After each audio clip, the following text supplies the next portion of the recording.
विठ्ठल वरवा विठ्ठल वरवा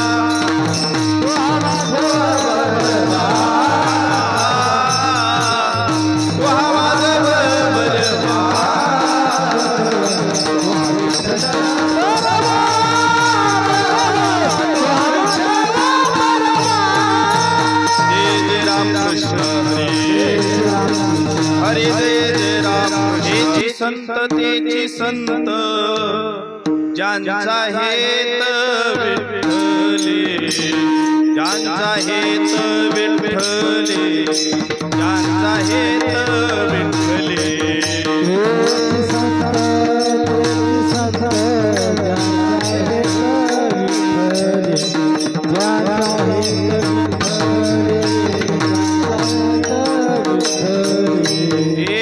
संत तेची संत ज्यांचा हेत विठ्ठले ज्यांचा हेत विठ्ठले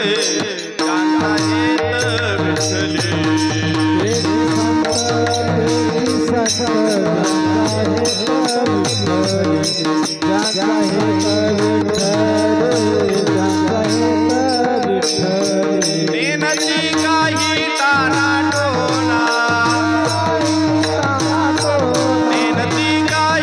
ताना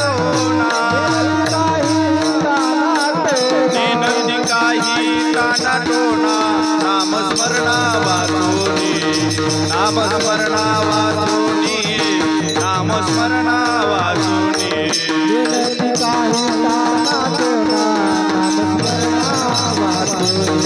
नामस्मरणा वाचोनी काया वाचा मणी झाले चिंतने डुलते झाले चिंतने डुलते झाले चिंतने डुलते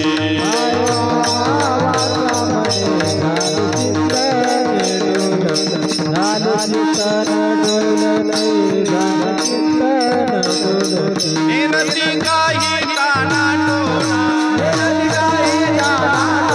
नेनती काही ताना टोना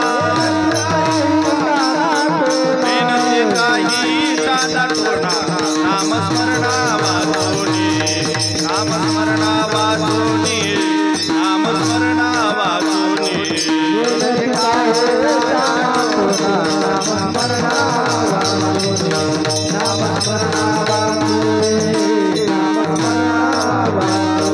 निळामणी विरक्त देहे आठवची नाही विषयाचा आठवची नाही विषयाचा आठवची नाही विषयाचा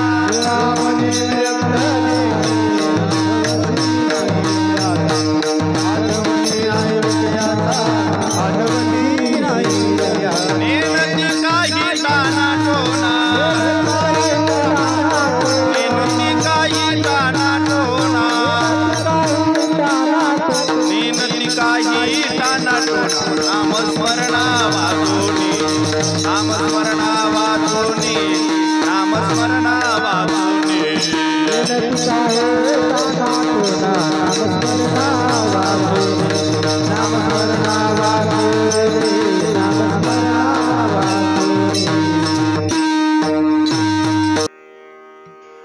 तेची संत तेची संत ज्यांचा हेत विठ्ठले नेनती काही ताना टोना नामस्मरणा वाचोनी काया वाचा आणि मनी झाले चिंतने डुलते नेनती काही ताना टोना नामस्मरणा वाचोनी निळा म्हणे विरक्त देही आठवची नाही विषयाचा नेनती काही ताना टोना नामस्मरणा वाचुनी पांडुरंगा करू प्रथम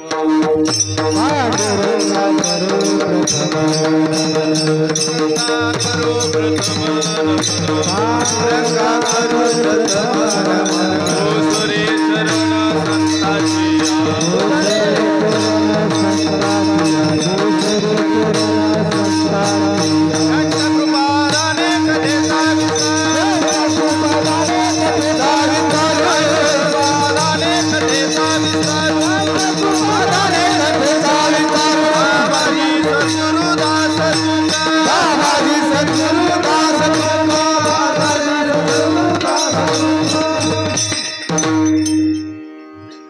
कलावज्ञ जीवोधरार्थावतारम कलंकांक तेजोधिका मोदी वक्रम खळानीशवादा पुनोदार दक्षम समाधिस्थमूर्तिं भजे ज्ञानदेवम महायोग पीठे तटे भीमरथा वरम पुंडरीका यदा तो मुनींद्रहि समागत्य तिष्ठन्तमानंद कंदम परब्रह्मलिंगम भजे पांडुरंगम काय माझे वाणी मानिल संतासी रंजव चित्तासी आपोलिया येई पांडुरंगाने सांभाळोनी करुणा वचनी आळवितू शुक्लां ब्रह्म विचार सार परमा माध्यम जगत व्यापिनी विना पुस्तकधारिणी उभयदा जाड्यंधकारापह हस्ते स्फटिकमालिकान् विदधते पद्मासनी संस्थिता वंदे तां परमेश्वरी भगवती बुद्धिप्रदान शारदा पंढरीच्या देवराया पंढरीच्या देवराया पंढरीच्या देवराया पंढरीच्या दंडवत तुझे माया दंडवत तुझे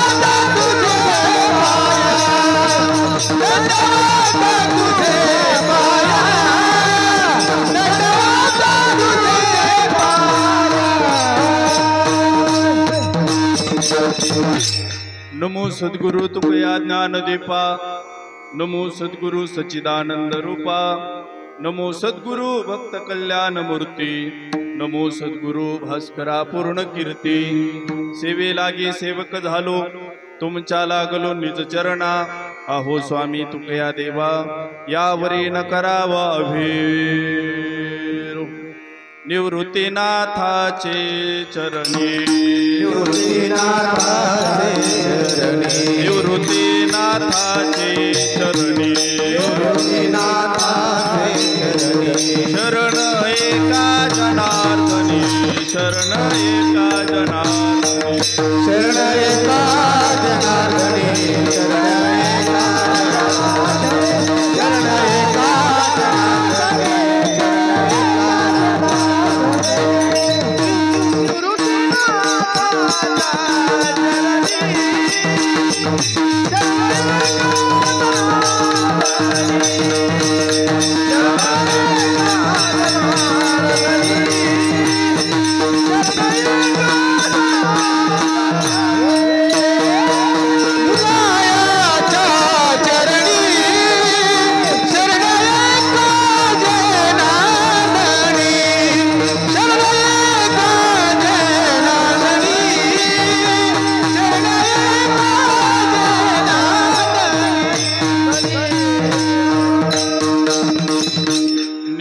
नाथाचे चरणी शरण एका जनार्दनी शिवे अवतार धरुणी केले त्रैलोक्य पावनी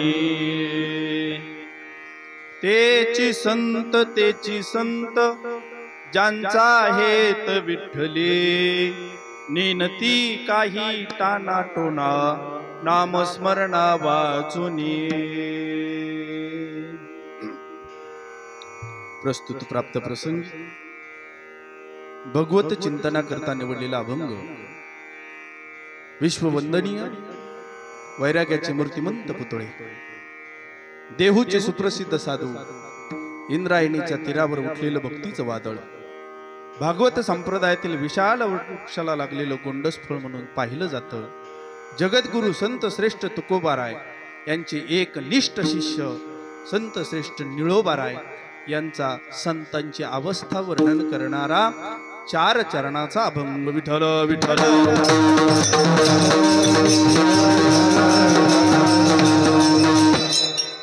निळोबाराय म्हणतात संत कुणाला म्हणायचं काय असतात संतांची लक्षणं कशी असतात संत, कशी करतात देवाची उपासना, आणि आपल्या देहावर कशा पद्धतीने उदास असतात संत, याचं जिवंत ज्वलंत उदाहरण सांगणारा चार चरणाचा अभंग. निळोबाराय म्हणतात, संत कुणाला म्हणायचं? ज्यांचा हेतू फक्त भगवान परमात्मा असेल, भगवान परमात्म्याचं नामचिंतन असेल, ज्यांच्या जीवनामध्ये फक्त आणि फक्त देवाचं नामचिंतन सोडून दुसरं काही येत नसेल, त्यांना संत म्हणायचं. एकानं प्रश्न केला, महाराज, नामचिंतन करणाऱ्याला जर संत म्हणायचं तर मग पोटावरून हात फिरवल्याच्या नंतर मुलं होतात, त्यांना काय म्हणायचं? निळोबाराय म्हणतात, त्यांना काय म्हणायचं मला माहित नाही, पण आमचे जे संत आहे ते कुठल्याही प्रकारचे टाणे टोणे करत नाही. नेनती काही टाना टोना, नामस्मरणा वाचूने, फक्त आणि फक्त देवाचं नामचिंतन करतात. कशा पद्धतीने करतात? 2 तास गेल्याच्या नंतरच करतात, की समोर समाज दिसल्याच्या नंतर करतात, की अखंड त्या देवाचं नामचिंतन करतात? त्यावेळेला मात्र निळोबाराय म्हणतात, आमचे संत कायेनही नामचिंतन करतात, वाचेनही नामचिंतन करतात, आणि मनाने सुद्धा नामचिंतन करतात. नुसतं करत नाही तर त्या नामचिंतनामध्ये अखंड अखंड अखंडपणे डुलत राहतात. काया वाचा मने धाले चिंतने डुलते, त्या नामचिंतनामध्ये डुलत राहतात. किती डुलतात महाराज? अहो, त्यांना देहाचा विसर पडतो आणि विषय त्यांच्या अंतकरणात सुद्धा येत नाही. निळा म्हणे विरक्त देही, आठवची नाही विषयाचा, नेनते काहे टाना टोना, नामस्मरणा वाचोनी. अभंगाचा सरळ भावार्थ, थोडक्यात ठळक बातम्या. विठ्ठल विठ्ठल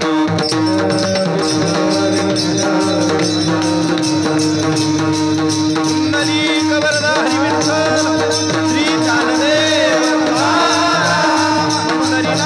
भगवान की माऊली ज्ञानेश्वर संत श्रेष्ठ निवृत्तीनाथ परमपूज्य पूर्णानंद महाराज की.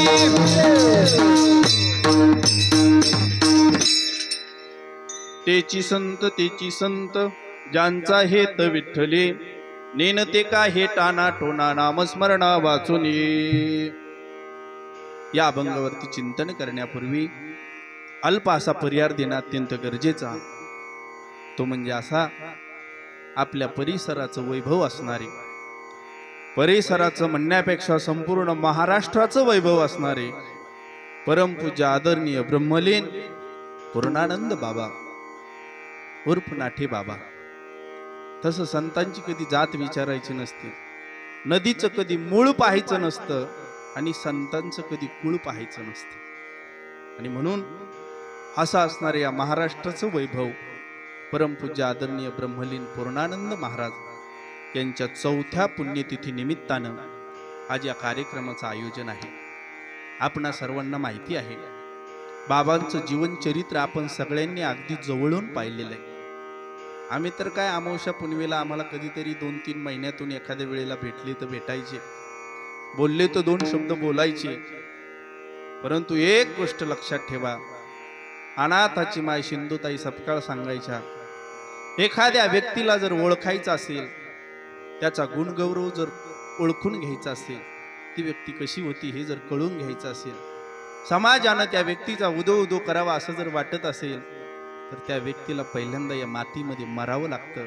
त्याच्याशिवाय त्या व्यक्तीचं महत्त्व कधी कळत नाही. जिवंतपणी कदाचित एखादा महात्मा असा होतो की त्याचं महत्त्व समाजाला कळतं नव्हे नव्हे. आणि खऱ्या अर्थानं पूर्णानंद बाबांचं महत्त्व असतानाच समाजाला कळालं. नुसतं कळालं नाही, त्यांचं संपूर्ण जीवनचरित्र मी ऐकल्याच्या नंतर माझ्या मनामध्ये असं आलं की खऱ्या अर्थानं हा जो अभंग आहे हा संपूर्ण त्यांच्या जीवनाशी निगडीत असावा. कारण समाजामध्ये बरीचशी महाराज मंडळी, महाराज बरीचशी साधू आहेत जे फक्त आणि फक्त लौकिकाच्या मागे पळतात. आमच्याकडे एक गड आहे, आताही त्या गडावरती सप्ताह चालू आहे. 1-2 वर्षापूर्वी तिथं असणारे महंत ब्रह्मलीन झाले, आणि त्यानंतर त्या गडाचा ट्रस्टी या नात्यानं आम्ही एक उत्तराधिकारी त्या गडाला शोधत होतो, ज्याही संन्याशाकडे जात होतो, ज्याही साधूकडे जात होतो, ज्याही महंताला भेटत होतो, आमचा गड रिकामा झाला. गडाच्या गादीवरती कोणीही नाही. विनंती आपल्याला, आपण आमच्या गादीचा स्वीकार करावा. त्यावेळेला पहिलं वाक्य असायचं, नुसती गादी आहे, तुमच्या गडाचं अगोदर वर्णन करा. कसा आहे तुमचा गड? काय आहे तुमच्या गडावरती? फोर व्हीलर गाडी आहे का? एसी रूम आहे का? भक्त वगैरे येतात का रोज? आणि या गोष्टी जर गडावरती नसतील तर आम्ही त्या गडाचा स्वीकार करू शकत नाही. हे लौकिका मागे धावणारे संत आपण कितीतरी जगामध्ये पाहतो. तसं खऱ्या अर्थाने महाराजांनी जर ठरवलं असतं तर कमीत कमी आमच्या अनंता भाऊंसाठी 2-3 कोटीची प्रॉपर्टी कमवून गेली असते. त्यांनी जर ठरवलं असतं ना, एका शिष्याकडून 10-10 हजार रुपये घेतले असते तरी 50,000 शिष्यांचे पैसे झाले किती महाराज. पण नाही, फक्त आणि फक्त देवाचं नामचिंतन, गोरगरिबाचा उद्धार आणि व्यसनी लोकांना परमार्थामध्ये आणणं, याच्या व्यतिरिक्त बाबांनी काही केलं नाही. आपलं नामचिंतन, आपली साधना, आपलं पारायण या व्यतिरिक्त जीवनामध्ये काही केलं नाही. आणि हीच तर खरी संतांची लक्ष आहेत ना महाराज. पैसे दिल्याच्या नंतर तर कितीही संत भेटतील आपल्याला, पण सर्व कला आपल्याकडे अवगत असताना सुद्धा त्या कलेचा गर्व न बाळगता, त्या कलेचा दुरुपयोग न करता, फक्त आणि फक्त समाजाकरता ब्रह्ममूर्ती संत जगी अवतरले आणि उद्धाराया आली दीन जना. पुढे आपण पाहणारच आहोत. संत फक्त आणि फक्त या मृत्यू लोकांमध्ये येतात, आपलं कार्य परिपूर्ण करतात आणि या जगाचा निरोप घेतात. वास्तविक पाहता जशी जगद्गुरु तुकोबारायांना 7 पिढ्यांची परंपरा होती. माझ्या वडिलाची मिराशिगा देवा, तुझे चरण सेवा पांडुरंगा, तशी पूर्णानंद बाबांच्या या परिवाराला सुद्धा कितीतरी पिढ्यांची परंपरा आहे. वडीलही परमार्थिक होते, आजोबाही परमार्थिक होते. आता आमचे अनंता महाराज सुद्धा परमार्थिकच आहे. आणि आपला परमार्थाचा वारसा पुढे चालावा म्हणून आमचे मधुसूदन महाराजांची सुद्धा तयारी चालू केली महाराज. एक सांगू तुम्हाला, व्यावहारिक वैभव मुलाकडे सोपवणं ही काही एवढी विशेष गोष्ट नाही, पण परमार्थिक वैभव मुलाला देणं ही जगातील फार मोठी गोष्ट आहे. आमचे आजोबा सरपंच होते, आमचे पंजोबाही सरपंच होते, आमचे खापर पंजोबा सुद्धा सरपंच होते. ही जी परंपरा आहे ना, ही लौकिकातली परंपरा आहे. पण व्यवहारातली परंपरा, माझे वडील वारकरी होते, माझे आजोबा सुद्धा वारकरी आहे आणि मी सुद्धा वारी करतो, हा या परंपरेचा गौरव आहे महाराज. आणि म्हणून काय झालं, आम्ही एकदा पुणे भागामध्ये कीर्तना करता गेलो. 7 ते 9 कीर्तन होतं. कीर्तन आटोपलं आणि कीर्तन आटोपल्याच्या नंतर एका माणसानं मला चहा पिण्याकरता नेलं. मधुकर बाबा, त्या दिवसापासून मी कुणाच्या घरी चहा पिणं सोडून दिलं. तुमच्यासारख्यानं फार आग्रह केला तर त्याला सांगतो 10 रुपये सुट्टे दे, मी रस्त्यानं कुठेतरी पिऊन. घरी गेल्याच्या नंतर त्यानं बसायला दिलं. फार मोठा कोटी रुपयाचा बंगला होता. त्या सोप्यावरती ज्या वेळेला मी बसलो ना महाराज, आता मला वाटलं आपल्या घरासारखा सोपा असेल की काय. ज्या वेळेला त्या सोप्यावरती बसलो त्यावेळेला मी असा आपल्या थाटात बसलो. 3दा मी खाली वरती झालो महाराज. इतका सुपर सोपा होता. बसल्याच्या नंतर त्यानं सांगायला सुरुवात केली, महाराज माझे वडील वारकरी होते. मी म्हणलं भाग्यवानी बाबा, मी वारकऱ्याच्या घरी चहा प्यायला मिळतोय मला. आळंदी पंढरपूरची अखंड वारी करत होते. म्हणलं चांगली गोष्ट आहे. सकाळी ज्ञानेश्वरी पारायण नित्य नियमानं करत होते. म्हणलं ही तर अजून चांगली गोष्ट आहे. आणि महाराज सायंकाळी झोपायच्या अगोदर 11 माळी जप केल्याशिवाय झोपत नव्हते. म्हणलं वा वा, काय भाग्यवान आहे तुम्ही, अशा माणसाच्या पोटी तुम्हाला जन्म मिळाला, भाग्याची गोष्ट आहे म्हटलं. म्हणे हो महाराज, मी सुद्धा स्वतःला भाग्यवान समजतो. पण काय झालंय, कामाची दगदग इतकी वाढली की आता मला ज्ञानेश्वरी वाचणं होत नाही. गाथाही वाचणं होत नाही आणि माळीचा जपही करणं होत नाही. बाबा गेल्यापासून ते असं धूळ खात पडलंय म्हणे. बरं बरं म्हटलं ठीक आहे, मग काय इच्छा आहे तुमची? म्हणे माझी अशी इच्छा आहे, एवढं जाता जाता तुम्ही आळंदीला घेऊन जा. मी त्याला प्रश्न विचारला, म्हटलं आपल्याला चहा मिळालाच पाहिजे असं काही नाही. मी त्याला प्रश्न विचारला, म्हटलं दादा, तुझ्या बापानं तुझ्यासाठी फक्त ज्ञानेश्वरी गाथा आणि फक्त माळच ठेवली का रे? बाकीचा काही बँक बॅलन्स ठेवला असेल तोही दे. माझ्याकडे गोर गरीबाची लेकरं शिकतात, त्यांना काम येईल बाबा तो. हं? तुझ्या बापाने एवढा कोटी रुपयाचा बंगला बांधून ठेवलाय, तोही पण माझ्या सोबत दे. नाही तसा नेता आला तर मी विकून पैसे तरी सोबत नाही. म्हणजे पारमार्थिक संपत्ती आज समाजाला नकोय, सांसारिक संपत्ती मात्र प्रत्येकाला हवंय. एखादा माणूस गेल्याच्या नंतर लोक त्याचे कपडे जाळून टाकतात, फेकून देतात, नदीत टाकून देतात. त्यानं कमवलेला पैसा तो पण टाकतात का कपड्यांबरोबर? व्यवहारानं लोक वागतात महाराज. पैसा ठेवून देतात, कमवलेलं घर तसंच ठेवतात, मात्र त्याची आठवण नको यायला म्हणून कपडे लोक फेकतात. या युगामध्ये आपण राहतो दादा. आजही प्रत्येक संतांनी ठरवल्याच्या नंतर कोटी रुपयाची इस्टेट उभी करू शकतात आणि काही संतांनी केलीही. असे कितीतरी उदाहरणं आपल्याला पाहायला मिळतील. पण जीवनामध्ये संसाराच्या नावे घालून या शून्य वाढता पुण्य धर्म केला, हे एकमेव उदाहरण म्हणजे आमचे पूर्वानंद बाबा आहेत.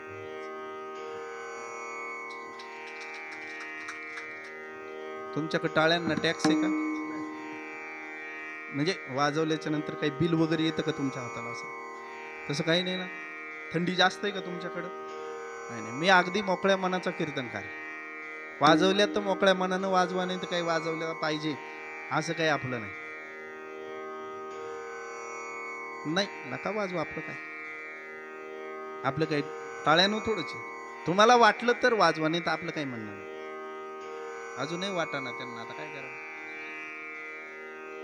तुम्ही काही नाराज आहे का माझ्यावर? मी जाऊ का घरी? नाही तसं काय असेल तर आपलं काय गाडी उभीच आहे मागे. ऐका, संत या मृत्यू लोकांमध्ये कशा करता येतात?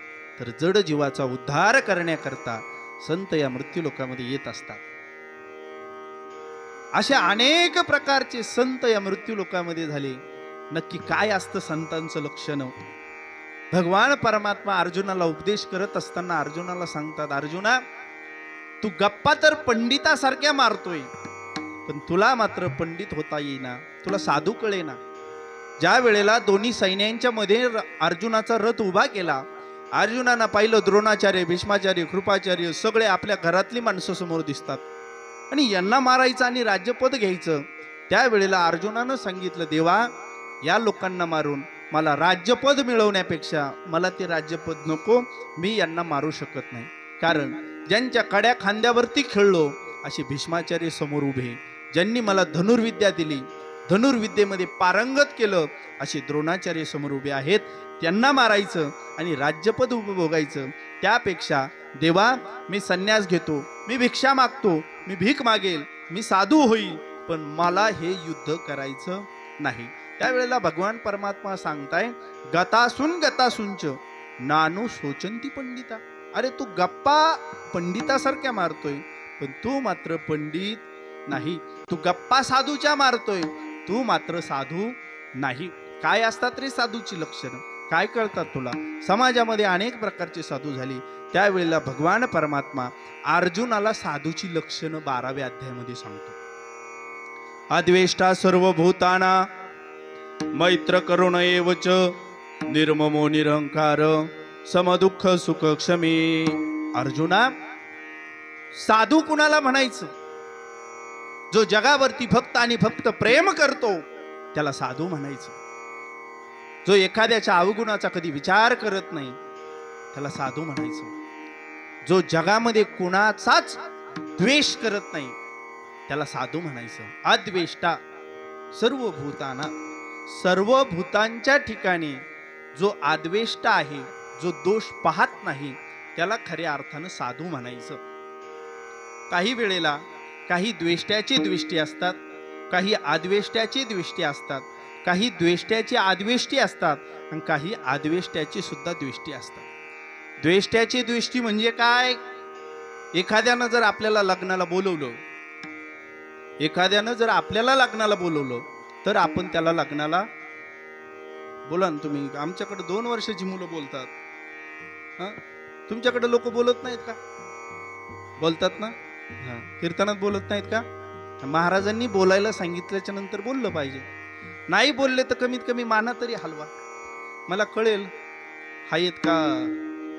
झोपले झोपले गेले नाही, झोपले झोपले. ऐका, एखाद्यानं जर आपल्याला लग्नाला बोलवलं तर आपण सुद्धा त्याला लग्नाला बोलवायचं, याला द्वेष्ट्याची दृष्टी म्हणतात. एखाद्यानं जर आपल्याला पार्टीला बोलवलं तर आपण सुद्धा त्याला पार्टीला, बोला ना, पार्टीला बोलवायचं. एखाद्यानं जर आपल्याला पाजली, काय अहो लस्सी म्हणतोय मी, तुमच्या डोक्यातच काय असं येतं मला काही कळतच नाही गड्या. हा, एखाद्यानं जर आपल्याला पाजली लस्सी तर आपण सुद्धा त्याला लस्सी पाजायची. एखाद्यानं जर आपल्याला सहकार्य केलं तर आपण सुद्धा त्याला सहकार्य करायचं. एखादा जर आपल्या अंत्ययात्रेमध्ये सामील झाला तर आपण सुद्धा त्याच्या अंत्ययात्रेमध्ये सामील व्हायचं ना, नाही व्हायचं? हा, जागे त्याचा अर्थ. एखादा आपल्या अंत्ययात्रेमध्ये सामील झाला तर आपण त्याच्या अंत्ययात्रेमध्ये सामील होऊ शकत नाही, याला द्वेष्ट्याची दृष्टी म्हणतात. एखाद्यानं आपल्यावर उपकार केले, आपण सुद्धा त्याच्यावर उपकार करणं, याला द्वेष्ट्याची दृष्टी म्हणायची. दुसरा वर्ग असा आहे आद्वेष्ट्याचीही दृष्टी, म्हणजे एखाद्यानं आपला द्वेष केला तरी आपण कधी त्याचा द्वेष करायचा, याला आद्वेष्ट्याची दृष्टी म्हणतात. तिसरा वर्ग असा आहे द्वेष्ट्याचीही आद्वेष्टी.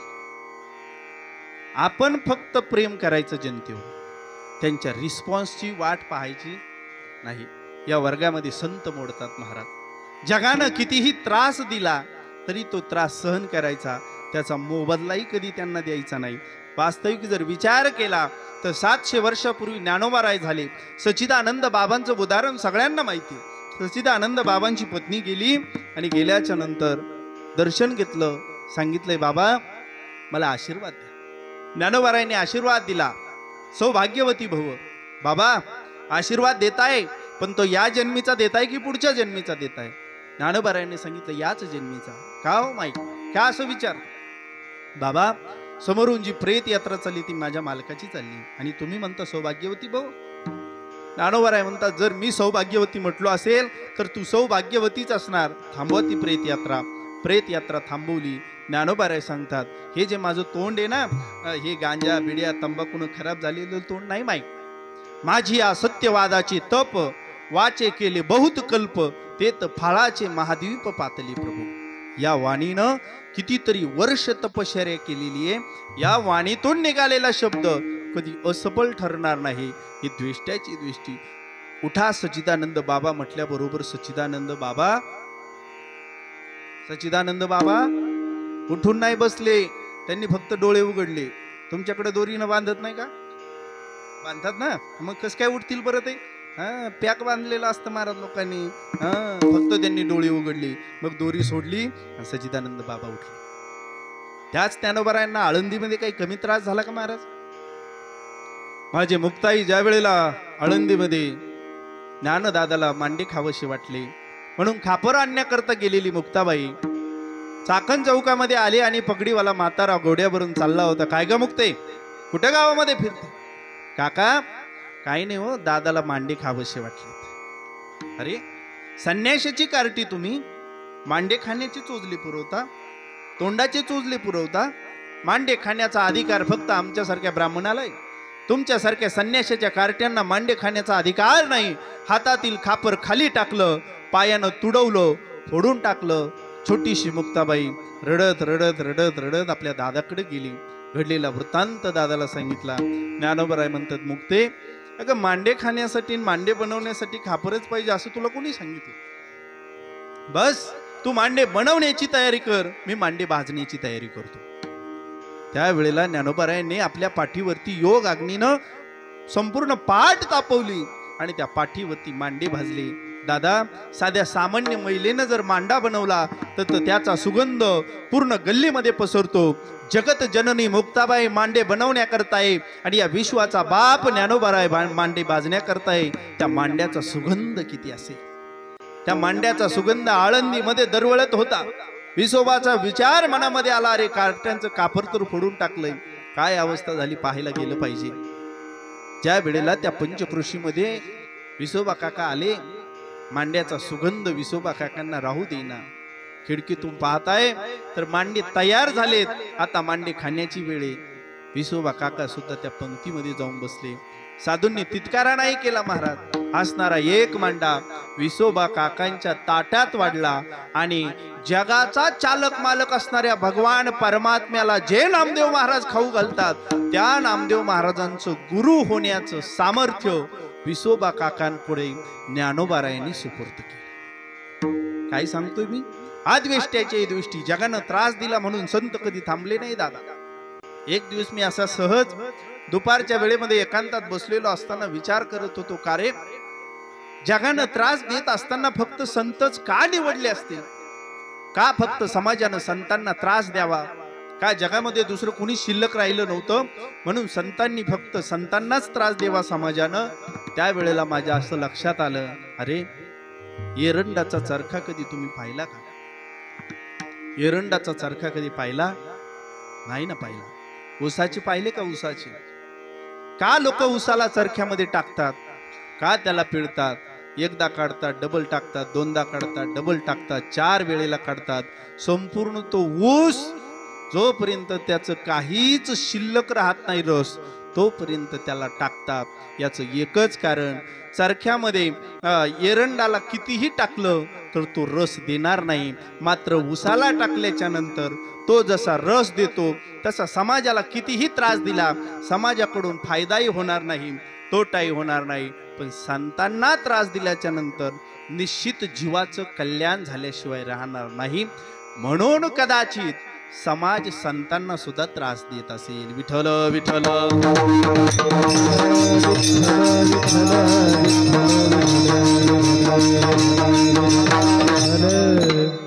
जगामध्ये अनेक प्रकारची लोक आहेत ना महाराज. संतांच्याच वाटेला ही अवहेलना काय येते?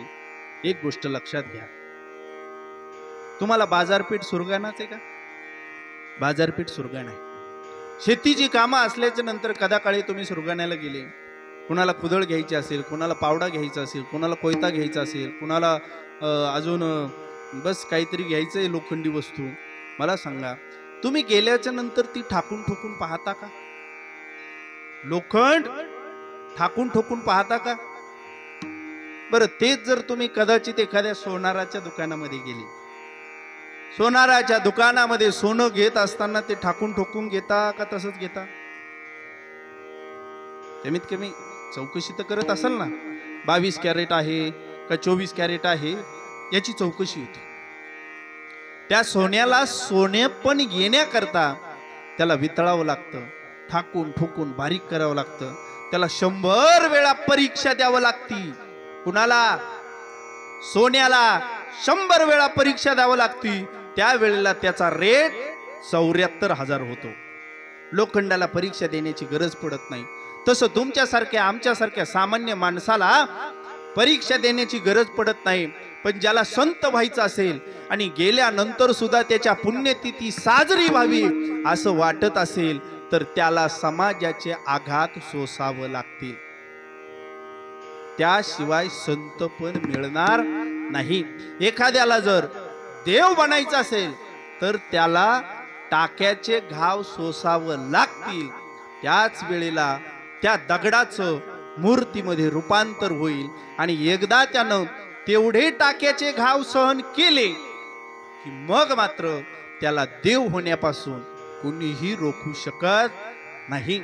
एक दिवस एकानं नैवेद्य घेतला, देवासमोर नेऊन ठेवला आणि मूर्तीकडे असा पाहत उभा राहिला, जसा काही यानं मूर्तीवरती फार मोठा उपकार केला की काय. मूर्तीकडे असा पाहत राहिला आणि सहज त्यानं त्या मूर्तीला प्रश्न विचारला, काय ग, सकाळ संध्याकाळ तुला आंघोळ घालतो, तुला नवीन नवीन कपडे घालतो, तुला गोड गोड नैवेद्य खाऊ घालतो, माझे उपकार मानणार नाही तू? त्यावेळेला त्या मूर्तीनं सांगितलं, तुझे उपकार काय मानायचे? अरे तू नाही खाऊ घातलं तर दुसरं कोणीतरी येईल. पुजाऱ्यांची काही कमी आहे का? तू नाही तर दुसरा कोणीतरी येईल. मग माझे उपकार मानणार नाही, तुझे उपकार मानणार नाही, मग कुणाचे उपकार मानणार? त्यावेळेला त्या मूर्तीनं उत्तर दिलं, ज्या पाथरवटाने मला घडवलं त्याचे उपकार मी कधीही विसरणार नाही. पाथरवट जीवनामध्ये मिळाला पाहिजे. जीवनामध्ये चांगला माणूस आपल्याला प्राप्त झाला पाहिजे. तोंडावरती गोड बोलणारे तर अनेक मिळतील. बस काय गोड वाजवतो पोरा, तू किती सुंदर वाजवतो असे म्हणणारे अनेक भेटतील. पण बाळा, हा बोल असा चुकला बरं का तुझा, याच्यात 2 मात्रा कमी पडल्याकडे, ते ठेक्यात वाजत नाही तू, असं म्हणणारी माणसं मिळणं फार दुर्लभ आहे. आणि ती खरी मिळाली पाहिजे. हे गोड बोलणारे काय करतात? दगडाला शेंदूर लावतात महाराज. स्तुती करणारी माणसं म्हणजे दगडाला शेंदूर लावतात,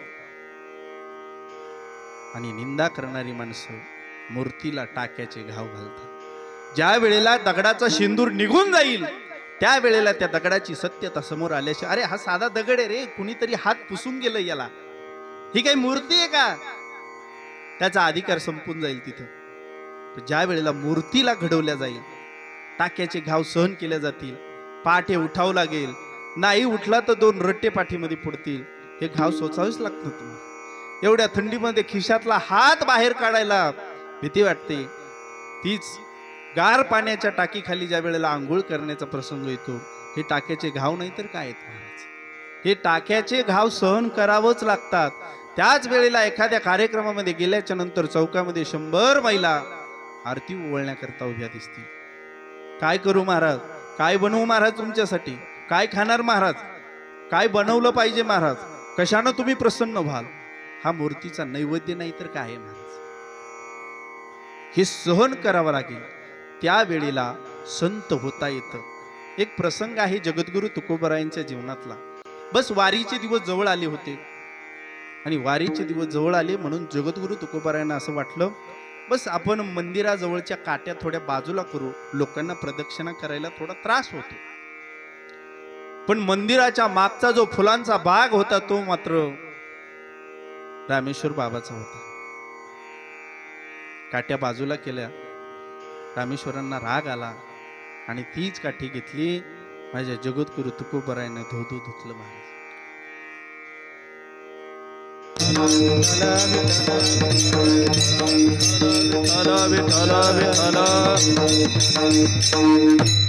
मंबाजी बुवाला राग आला महाराज. त्या मंबाजी बुवानं तीच काठी घेतली, तुकोबरायांना मारलं गड्या.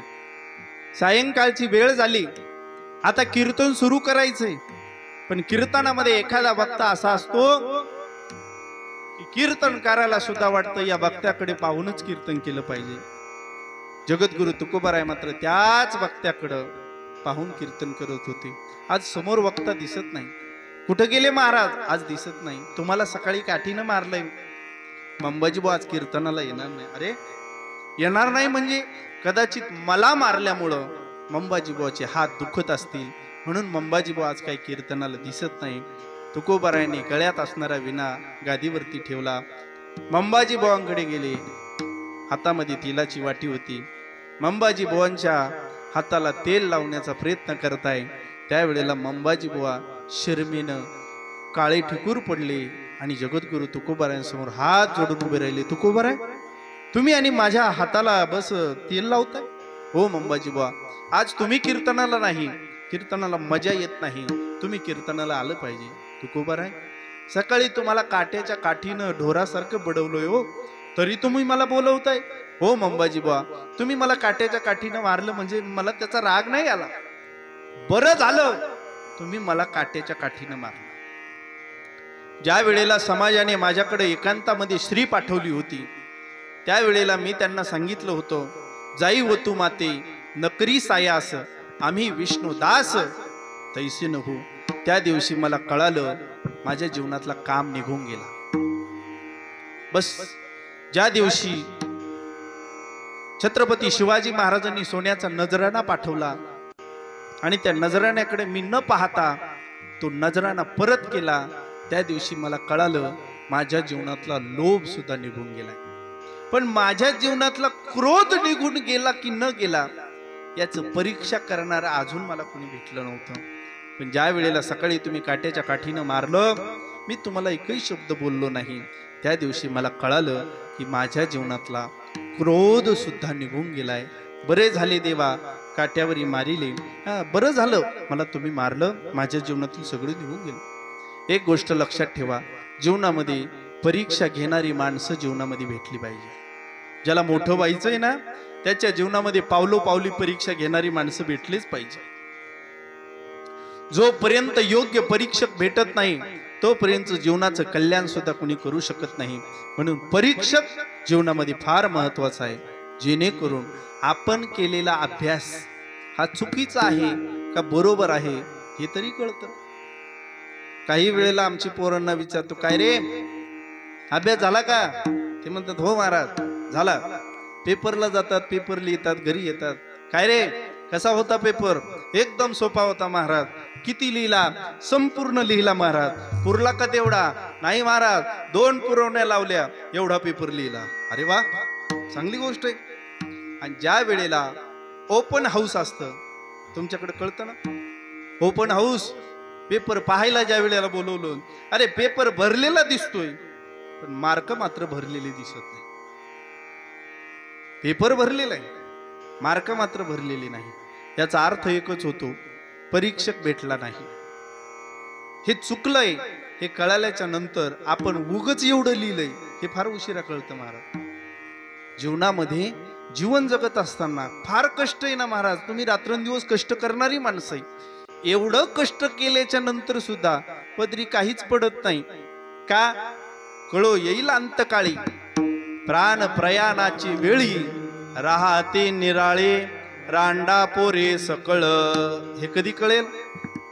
कळो येईल अंतकाळी. तोपर्यंत परीक्षेचा कालावधी संपून गेला ना, त्यावेळेला रिझल्टची वेळ असती महाराज. ती अंतकाळ म्हणजे काय?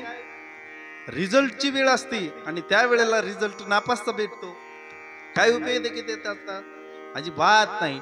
म्हणून परीक्षक योग्य वयामध्ये भेटला पाहिजे. जो पूर्णानंद बाबांच्या निमित्तानं तुम्हाला परीक्षक भेटला, पूर्णानंद बाबांच्या निमित्तानं तुम्हाला एक मूर्ती घडवणारा व्यक्ती भेटला, आणि जेणेकरून तुमच्या जीवनातील दुःख दूर करण्याचं सामर्थ्य त्या भगवान परमात्म्याच्या नामचिंतनाजवळ आहे याची ओळख करून दिली. भेटले पाहिजे महाराज. म्हणून संत कोणत्याही रूपामध्ये असू द्या, संत हे संतच असतात आणि फक्त जगाचं हित करतात, त्यांना संत म्हणावं. एकानं प्रश्न केला, महाराज पोटासाठी संत झाले कलित, बहुत बहुत संत झाले. प्रत्येकाला वाटतं मी संत झालं पाहिजे. का रे बाबा, का तुला वाटतं संत व्हावं? किती सोपं काम आहे म्हणे. बस सफेद कपडे घातले, एक टांगी धोतर घातलं, फेटा बांधला, 2 तास बडबड केली, गळ्यामध्ये 2-3 माळा घातल्या, बस. काय काय कमी का महाराज? काहीच नाही ना महाराज. लोक येतात, पाया पडतात, हे बरं आहे म्हणे. एकाला कुठलाच धंदा जमेना. जो धंदा करील तो फेलच जायचा. शेती करायला गेला, कधीच चांगलं उत्पन्न निघालं नाही. तो गावामध्ये आला एक दिवस, दुपारची वेळ होती, नेमकाच कोरोना येऊन गेला होता. बऱ्याचशा सैनिकांनी माळा काढल्या होत्या कोरोनामध्ये. बरेच सैनिक बिनामाळीचे झाले होते. जगायची अपेक्षा होती त्यांना, पण ज्यांनी माळी काढल्या ना महाराज ते गेले. ज्यांनी सांगितलं मेलो तरी चालेल पण माळकरी बनूनच मरेल, ते ठणठणीत घरी आले. म्हणजे आमच्या गावचं सांगतोय, तुमच्याकडे काय मला माहित नाही बाबा. उगाच काय रात्रीचा रस्ता आहे, घाटे. होय प्रसाद महाराज, रात्रीचा रस्ता आहे. तुमच्याकडचं मला माहित नाही. आमच्याकडचे माळी ज्यांनी काढल्या ते गेले आणि माळकरी पुन्हा घरी आले. दुपारची वेळ होती, बस असं 3:30-4 वाजले होते. पारावरती बसलेला होता एक माशावाला आला.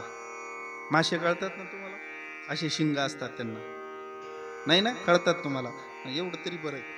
बस माशावाला आला, मस्त पाटी भरलेली होती. एक आवाज दिला त्यानं, गावातल्या सवासनी गोळा झाल्या. सवासनी कळतात, त्या गोळा झाल्या. 10 मिनिटांमध्ये पाटी संपली महाराज. बस आता त्याचं उरकलं होतं, तो आपला त्या पारावरती बसला आणि नोटा मोजत होता. म्हणलं याचं बरं आहे, याला विचारू कस काय धंदा तुझा. त्यांना विचारलं का हो कस काय धंदा.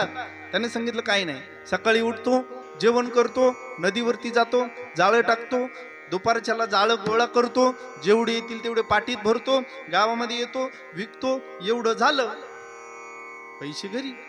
धंदा चांगला आहे म्हणला. शेतीमध्ये 4 महिने राबण्यापेक्षा बस सकाळी गेलं का संध्याकाळी पैसे मोकळे होतात. बरं बिगर भांडवली धंदा आहे ना, हा धंदा चांगला दिसतोय. तो गेला. यानं जो नेहमी धंद्यावाला होता त्यानं जाळं वरती टाकलं. हा नवीन डुप्लिकेट धंद्यावाला, यानं त्याच्या खाली जाळं टाकलं. आता त्याच्या जाळ्यामध्ये मोठे मोठे मासे आले, याच्या जाळ्यामध्ये काय झिंगे म्हणतात का इकडे म्हणतात ना, हा बरोबर आहे, फार अंतर नाही आपला, चांगलं कळतं तुम्हाला त्यातलं. हा ते झिंगे खाली आले याच्या पाठीमध्ये. यानं 4 वाजता गोळा केला. ते झिंगे झिंगे त्याला कोण खातं महाराज. यानं म्हणलं नाही गड्या, हे काय आपल्या मापातलं नाही. हे उरकून घरी निघालं तेवढ्यात त्या गावामध्ये एक साधू आला. तर लोकांनी पाहिलं, साधू संत येती घरा, तोची दिवाळी दसरा. बर रस्त्याला रांगोळ्या काढलेल्या होत्या, सुंदर असं गाव सजवलेलं होतं, घर सजवलेलं होतं. यानं पाहिलं, अरे हे तर लय सोपं दिसतंय. साधू बाबा जवळ गेला, दर्शन घेतलं. बाबा कस काय. बाबा म्हणले बरं आहे, मलाही साधू व्हायचंय. बाबा म्हणले सोपं आहे, भगवत धारण करा, 2-3 वृद्धाक्षराच्या माळा गळ्यामध्ये घातलं का झालं. अरे म्हणलं आपल्या भागामध्ये जाणं बरोबर नाही, अख्खा सुरगाणा आपल्याला ओळखतो. आपण जरा दुसऱ्या पट्ट्यात जाऊ. साधू, नवीन साधू दुसऱ्या पट्ट्यामध्ये गेला आणि त्या पट्ट्यामध्ये नेमक्या रात्रीचे चोऱ्या व्हायच्या. त्या दिवशी ज्या गावामध्ये चोरी झाली, या साधूंनी सकाळी त्याच गावामध्ये पूजेचा ठया मांडला. पोलीस तपास करत होते, नवीन कोणी दिसतंय का गावामध्ये, कोणावर संशय वगैरे आहे का. शोध घेता घेता नेमके हे संत तिथं दिसले. विचारलं, संन्याशाची काही परंपरा असते, संन्याशाचे काही नियम असतात, भगवत धारण केलं म्हणजे कोणी संन्याशी होत नसतं. बाबा कोणत्या आखाड्याचे तुम्ही. बाबा म्हणे याला आखाडा असतो का, हे आखाड्याचं काम आहे. बाबा म्हणले आपल्याला आखाडा बिखाडा काही नाही. दीक्षा कुठं घेतली बाबा. दीक्षा वगैरे काही नाही, काल माशावाल्याकडून घेतली होती, आज बाबाकडून घेतली. बर बाबा आपला मंत्र काय. बाबा म्हणले मंत्र बिंद्र काही माहित नाही. पोलिसांच्या लक्षात आलं, हे दिवसभर गावभर फिरतात, घर शोधून ठेवतात, रात्री मात्र दरोडे टाकतात. साधू होता, उलटा टांगवला आणि मार द्यायला सुरुवात केली. तो म्हणे खेत में गया तो लांगा लुंगा, मच्छी पकड़ने गया तो झांगा झुंगा, और साधू बनने गया तो उल्टा टांगा. विठल विठल.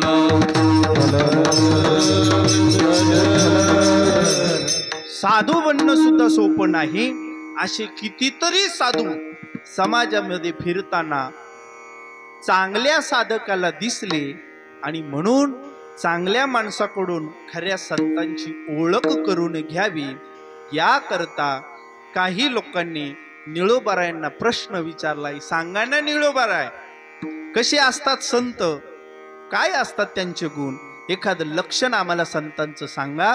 अभंगाचं प्रथम चरण. हो हो तेची संत तेची संत, हो हो तेची संत तेची संत, तेची संत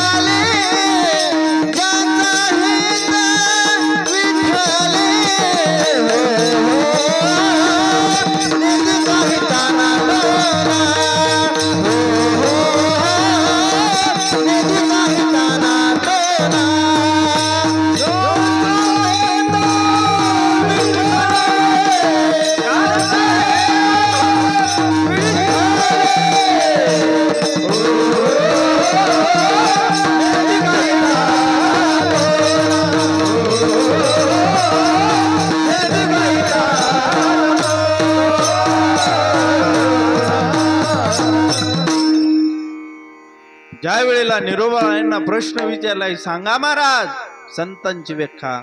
निळोबाराय म्हणतात तेच तेच संत आहेत कोणते, ज्यांचा हेतू फक्त भगवान परमात्मा आहे, ज्यांचा हेत विठ्ठली, त्याच्या व्यतिरिक्त त्यांच्या जीवनामध्ये काहीच नाही महाराज. फक्त आणि फक्त देवाचं नामचिंतन करणे. एक सांगू तुम्हाला, माणसाची एक वेळेला क्रिया वाईट असली तरी चालेल, पण त्याचा हेतू मात्र शुद्ध असला पाहिजे. बरोबर आहे? क्रिया कशीही असू द्या, एखादा गबाळा राहत असू द्या, एखाद्यानं तुम्हाला मारू द्या, पण त्या मारण्यामागचा हेतू काय हे शोधलं पाहिजे. एक सांगू तुम्हाला, काही लोकांची क्रिया वाईट असते, हेतू मात्र चांगला असतो. काही लोकांचा क्रिया चांगली असते, हेतू वाईट असतो. काही लोकांची क्रियाही वाईट असते, हेतू सुद्धा वाईटच असतो. आणि समाजामध्ये एक वर्ग असा आहे ज्याची क्रिया सुद्धा चांगली असते आणि हेतू सुद्धा चांगलाच असतो. बस काही लोकांची क्रिया चांगली असते पण हेतू वाईट असतो. काय झालं, एक शेठजी पावसाळ्याच्या दिवसामध्ये मोठी फोर व्हीलर गाडीमध्ये बसले, गावाला जाण्याकरता निघाले. जाता जाता चांगला पाऊस झालेला होता. पूर्वी काही डांबरीकरण झालेला नव्हता, बस चिखलाचा रस्ता होता. एका ठिकाणी गाडी फसली आणि इकडं तिकडं शोधताय, कोणीतरी आलं पाहिजे, ही गाडी इथून काढून दिली पाहिजे. तेवढ्यात तरणे बाण 4 पोरं तिथं आले. शेठजी होते, गाडीला धक्का दिला, गाडी चिखलातून बाहेर निघाली, खड्ड्यातून बाहेर निघाली. बाहेर निघाल्याच्या नंतर त्या शेठजींना आनंद झाला. बस हे पोरं जर या ठिकाणी आले नसते ना, बस आजचा दिवस आपला खड्ड्यातच गेला असता. बरं झालं आले, आनंद वाटला. खिशामध्ये पैशाची मोठी गड्डी होती गड्या, त्याला खिशामध्ये हात घातला, 100-100ची एक एक नोट घेतली आणि त्या 4ही पोरांच्या हातामध्ये दिली. चांगलं केलं की वाईट केलं? पोरांनी केलं ते चांगलं केलं का वाईट केलं? त्यांची क्रिया कशी आहे? क्रिया कशी आहे? चांगली आहे का नाही? क्रिया चांगली आहे पोरांची. पण त्या शेठजींनी सहज विचारलं, काय रे पोरांनो, बरं झालं तुम्ही आलात, माझी गाडी खड्ड्यातून काढून दिली, काय काम करता पोरांनो? काही नाही शेठजी, आम्ही याच ठिकाणी राहतो, तुमच्यासारखे येतात, गाड्या खड्ड्यामध्ये अडकवतात, आम्ही त्या गाड्या काढून देतो. फार चांगलं काम करता तुम्ही. पण काय रे पोरांनो, पावसाळ्यामध्ये खड्ड्यातून गाड्या काढून देता ही गोष्ट चांगली, उन्हाळ्यामध्ये काय करता तुम्ही? एक म्हणला, शेठजी उन्हाळ्यामध्ये आम्ही या खड्ड्यामध्ये पाणी सोडतो, बाकीची बुंदी खाऊन जा. म्हणजे क्रिया कशी आहे? चांगली आहे, पण गाडी फसल्याच्या नंतर तिचा मोबदला आम्ही घेतो, हेतू मात्र वाईट आहे. एखाद्याची निघूनही जात असली तर आम्ही पाणी सोडून अटकवतो आणि मग त्याचा मोबदला घेतो, हेतू मात्र वाईट आहे महाराज. क्रिया एखाद्या वेळेला चांगली दिसेल, हेतू मात्र वाईट असतो. काही लोकांची क्रिया ही वाईट असते, हेतू सुद्धा वाईट असतो. आणि अशी लोक समाजामध्ये आपल्याला फार पाहायला मिळतात. माझं वाटोळं झालं तरी चालेल, याचं वाटोळं केल्याशिवाय मी शांत बसणार, असे आहेत ना आपल्या परिसरामध्ये? आहेत आहेत आहेत, तुमच्याच काय आमच्याही परिसरामध्ये आहेत ना. एकानं काय केलं, सायंकाळच्या वेळेला असा गाव आणि जंगल याच्या मध्ये जाऊन बसला. सायंकाळची वेळ झाली होती, शेतातून लोक येत होते. त्याला बसलेलं पाहिल्याच्या नंतर त्याला सांगितलं, रामभाऊ, अरे असा येड्यासारखा इथं काय एकटा बसलाय, चल की घरी. तो म्हणे, मला घरी नाही यायचं. अरे सायंकाळ होत आली आहे, वाघ बिग येईल ना म्हणे, तुला खाईल ना म्हणे. वाघ येईल म्हटल्याच्या नंतर तो म्हणला, येऊ दे ना आला तर. अरे तुला खाईल ना, खाऊ दे ना खाल्लं तर. अरे तू मरशील ना म्हणे, मरू दे ना मेलो तू, मी मरेल. पण ज्या वेळेला वाघाच्या तोंडाला माणसाच्या रक्ताची चव लागेल, त्या वेळेला जंगलातला वाघ गावातील आणि अख्ख्या गावाचा सुपडा साप. काय विचार आहेत महाराज. क्रिया कशी आहे? वाईटच आहे आणि हेतू सुद्धा वाईटच आहे. कधी कधी बगळा सुद्धा तप करतो, बगळा तप करतो. लोकांना असं वाटतं हा बगळा फार तप करतो, पण लोकांना कुठं माहितीये हा बगळा फक्त माशाची वाट पाहतोय. क्रिया चांगली आहे, हेतू मात्र वाईट आहे. एक वर्ग असा आहे ज्याचा हेतू चांगला असतो, क्रिया मात्र वाईट असते. आई लेकराला मारते ना महाराज, तो दुश्मने म्हणून मारत नाही, पण याचं कल्याण झालं पाहिजे हा एकमेव हेतू त्या आईच्या अंतःकरणामध्ये असतो. डॉक्टरही कधी कधी एखाद्याचं ऑपरेशन करायचं असेल, हातामध्ये कातर घेतात, टर टर टर टर पोट फाडतात. आणि एखादा गुंडही येतो, तोही टर टर पोट फाडतो. क्रिया मात्र दोघांची सारखी दिसत असली, मात्र डॉक्टर ज्या वेळेला पोट फाडतो त्याची क्रिया जरी वाईट दिसत असली, हेतू मात्र चांगला आहे, माणूस आजारमुक्त झाला पाहिजे. हेतू चांगला आहे ना महाराज. आणि माझं तर म्हणणं असं आहे, तुमची क्रिया कशीही असू द्या, हेतू मात्र शुद्ध असला पाहिजे. गवळणींचं उदाहरण घ्या महाराज तुम्ही. किती गवळणी गोड महाराज. बस एक एक गवळण ऐकल्याच्या नंतर असं वाटतं बस घरचं गातात ते. माझ्या मुळचे 3 सासरे, 2 वाईट आहेत खरे. हे वर्णन कुठलं आहे? त्यांच्या घरातलंय. हेतू मात्र परमार्थिक. भरला ओलंडोनी रीता करी घट, मिस पाणी याची गोविंदाची चट. चाले झड झडा ओसंडोनी वाट, पाहे परतोनी उभा तोची नीट हो. हे वर्णन कुठलंय? हे गोकुळातलं वर्णन आहे. त्या क्रिया काय करताय? पाणी आणण्याकरता चालले, ही क्रिया आहे त्यांची. हेतू मात्र जागृती, स्वप्नी पांडुरंग. मनमोहन मुरलीवाला, नंदाचा आलबेला. गवळणी यशोदेसोबत भांडणही करत होत्या, पण भांडण करण्याच्या निमित्तानं भगवान परमात्मा दिसत होता. क्रिया मात्र चांगली आहे. म्हणून क्रिया माणसाची फार महत्वाची आहे. 3रा वर्ग असा आहे ज्याची क्रिया सुद्धा चांगली आहे, हेतू सुद्धा चांगला आहे. त्या वर्गामध्ये मात्र आमचे संत मोडतात. बस क्रिया चांगली आहे ना महाराज. तुमच्यासारख्या दीन दुबळ्या समाजाला एकत्र करून परमार्थाचा मार्ग दाखवणं क्रिया कशी आहे? क्रिया चांगली आहे ना. आलेल्या प्रत्येक माणसाला माळकरी बनवणं, व्यसनापासून दूर करणं आणि भगवान परमात्म्याच्या जवळ नेऊन ठेवणं, हेतू सुद्धा चांगलाच आहे ना महाराज. आणि म्हणून क्रिया कशी असू द्या, हेतू चांगला असला पाहिजे. ज्या संतांचा हेतू फक्त आणि फक्त भगवान परमात्मा झालाय, त्या संतांना खऱ्या अर्थानं निळोबाऱ्या म्हणतात. यांना संत म्हणायचं. एकानं विचारलं, महाराज हे जर संत आहेत, मग आमच्या तिकडं ते फिरतात ते कोण आहे? त्यांना संत म्हणायचं का? निळोबाराय म्हणतात त्यांना संत म्हणा अथवा म्हणू नका, पण आमची जी संत आहेत, खरा जो संत आहे तो नामचिंतन करतो, टाना टोना करत नाही. अभंगाचं 2रं चरण. नेने काही ताना टोला, नेने काही ताना टोला, नेने काही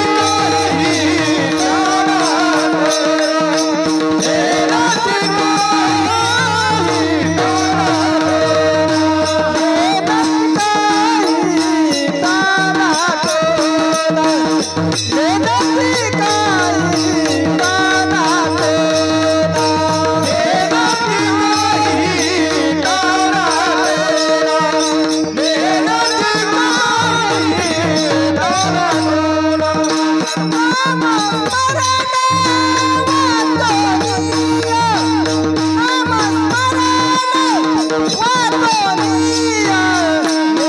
काही ताना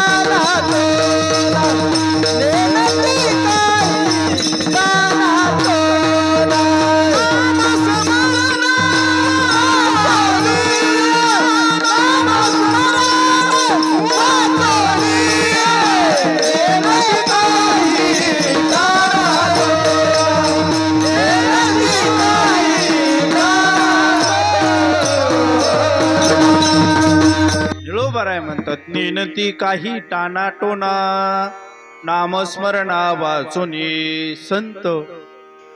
हे स्वतःहून कधीही टाना टोना करत नाही. कदाचित एखाद्या वेळेला त्यांच्या हातून घडेल, पण स्वतःहून कधी करणार?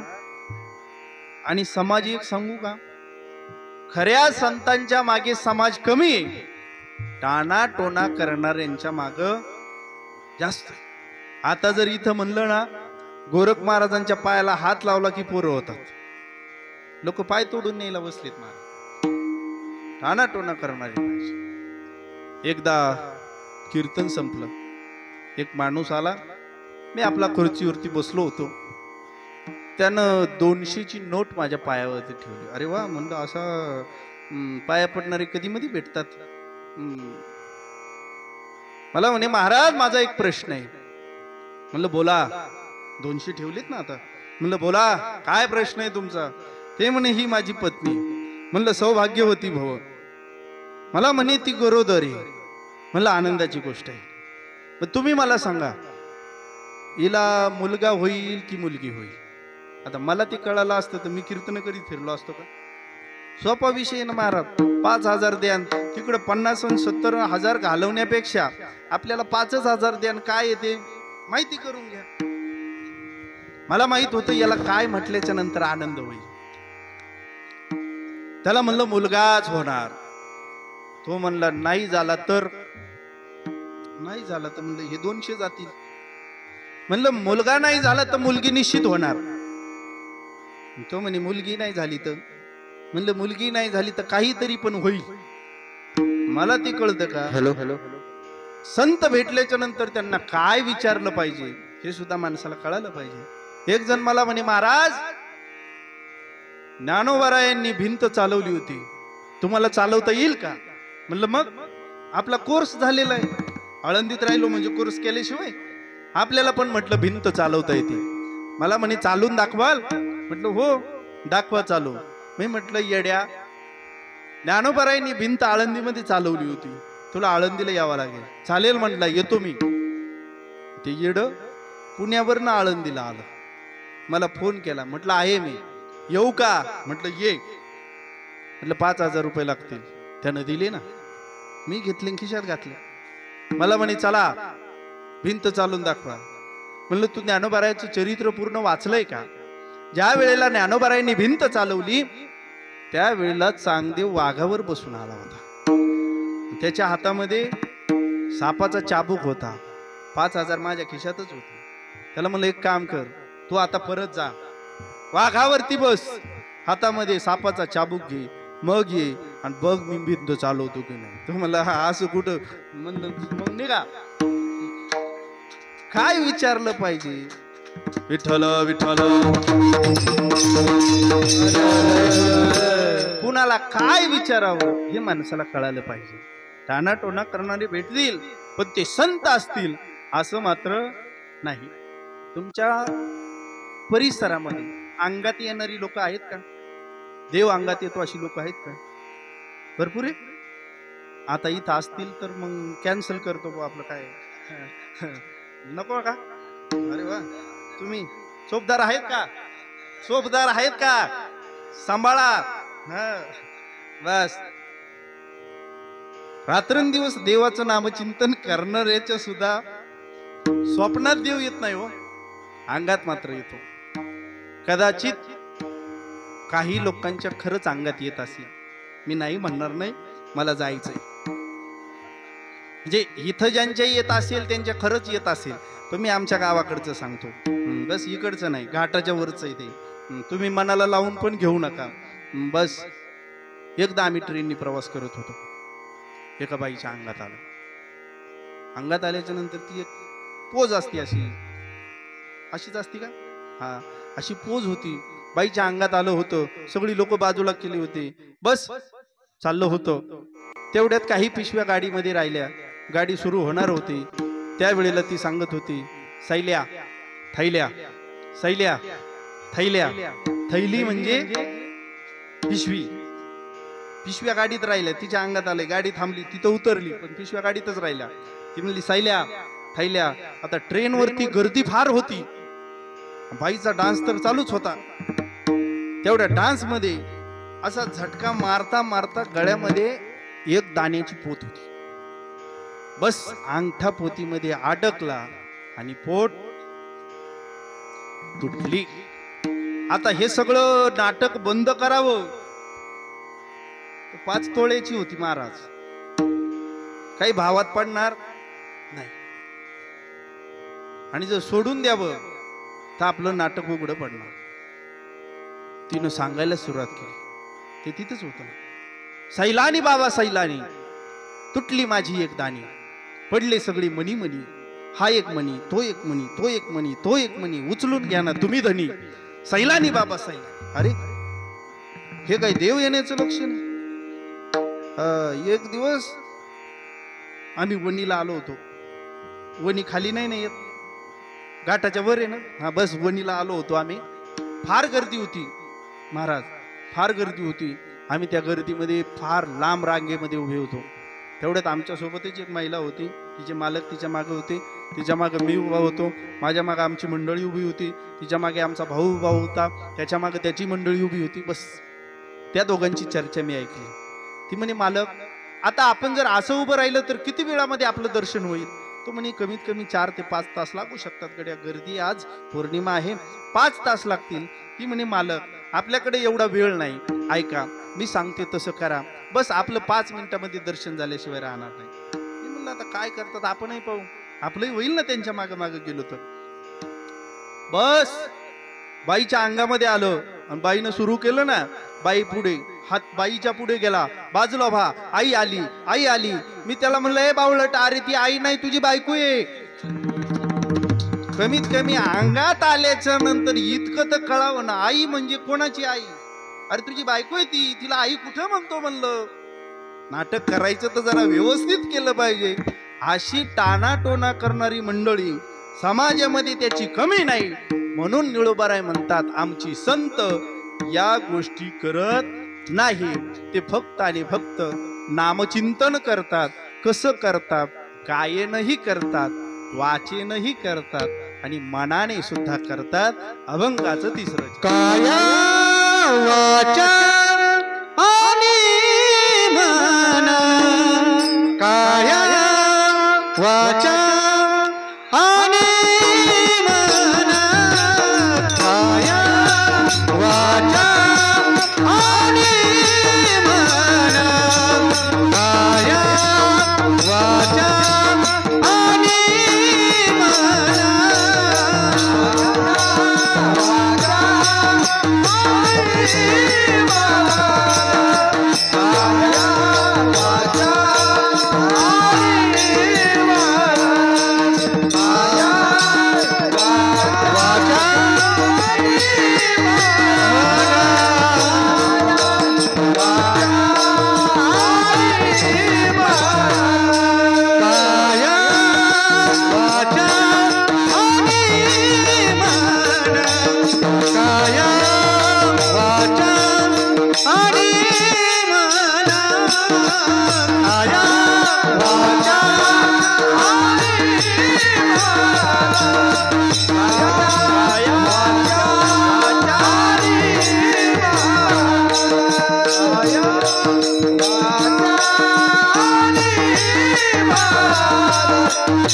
संत जे नामचिंतन करतात ते असं कायेनही करतात, वाचेनही करतात आणि मनाने सुद्धा करतात.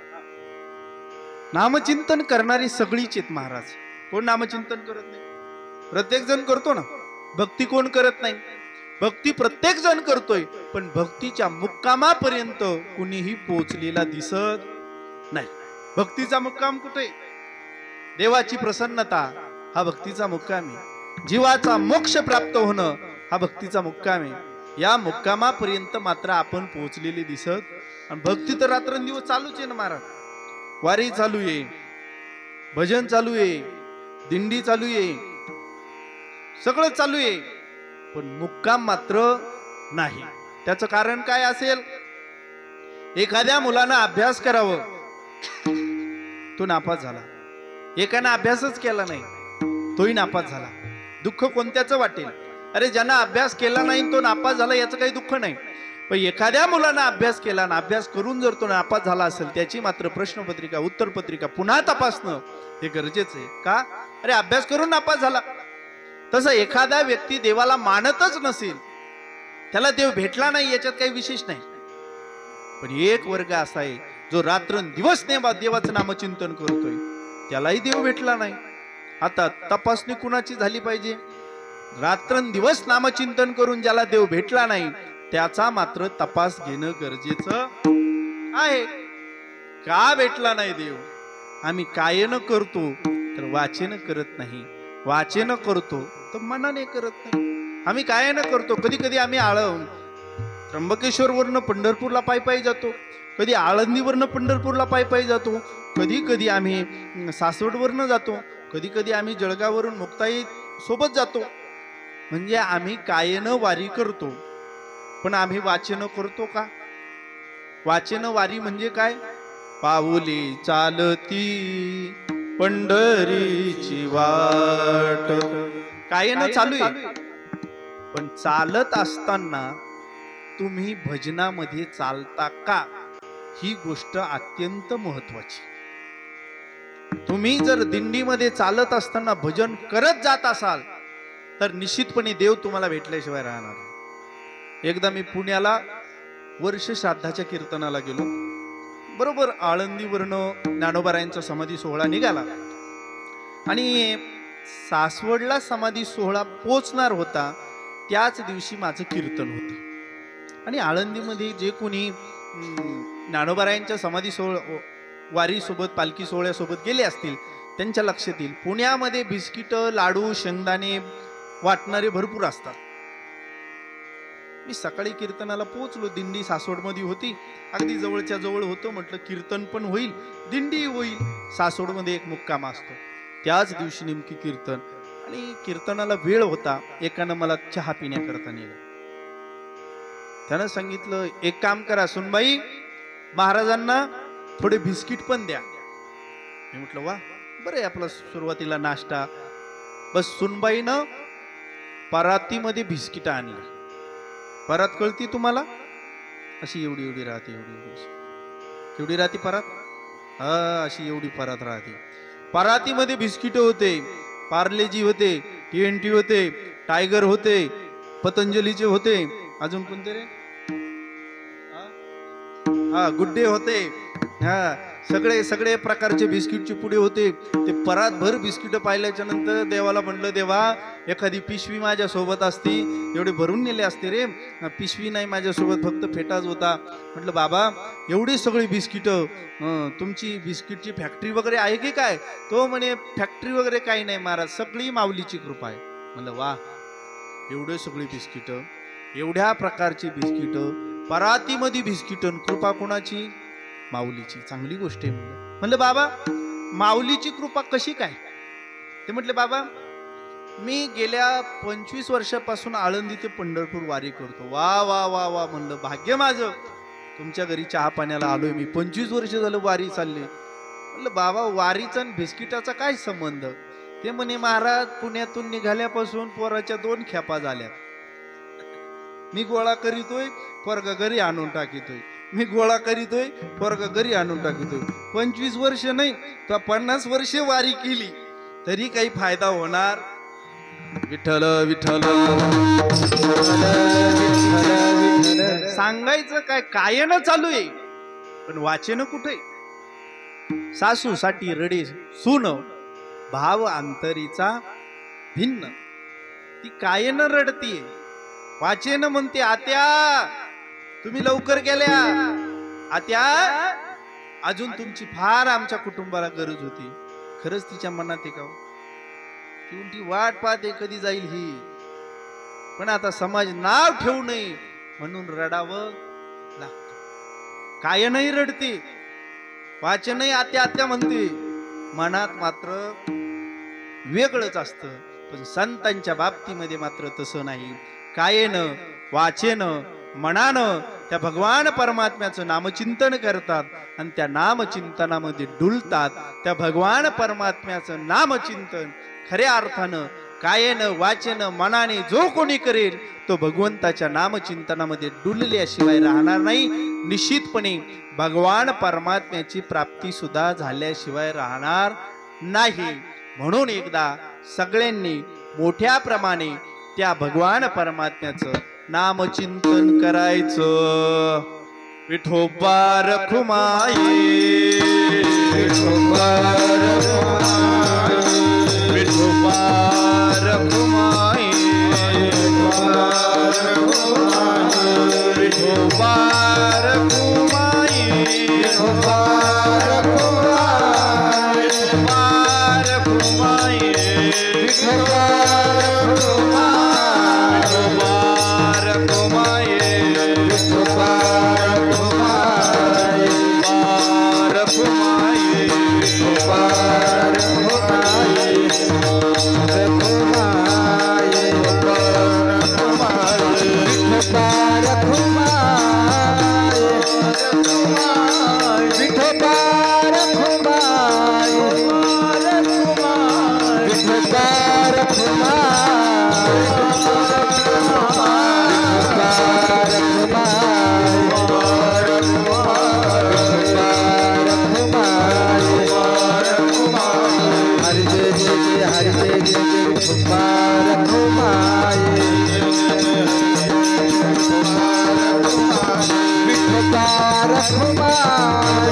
डुलले का सगळे? ज्यानं कायेनं वाचेनं मनाने देवाचं नामचिंतन केलं असेल तो निश्चितपणे डुलतो गड्या. फक्त अंतकरणामध्ये तो भाव असणं गरजेचं आहे. जो भाव तुम्हाला देवापर्यंत घेऊन जाईल. कधी कधी वारीमध्ये लोक चालतात, मुक्काम पडला की घरी फोन करतात, हॅलो गव्हाला पाणी भरलं का? गाई चारायला नेले होते का? आज बैल सोडले होते का घरीच बांधलेले? ते पोराला नांगरायला सांगितलं होतं, त्यानं नांगरलं की नाही? हा विचार कुठं चाललाय? वारीमध्ये चाललाय.